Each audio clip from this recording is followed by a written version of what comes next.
लाडक्या बहिणींना अत्याचार करायला निघालेल्या गटांची अंडी काल करण्यात आली। भावनांचा उद्रेक झाला।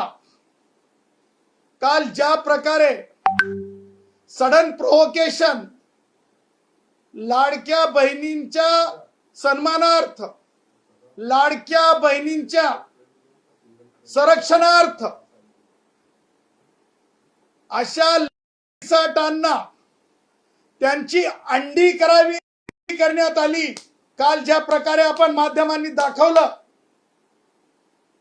लाडक्या बहिणींना अत्याचार करायला निघालेल्या साठांची अंडी काल करण्यात आली।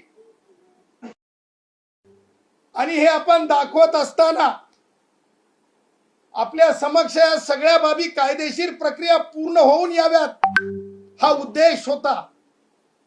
कारण आम्ही प्रसिद्धीला हपापलेली माणसं नाहीत।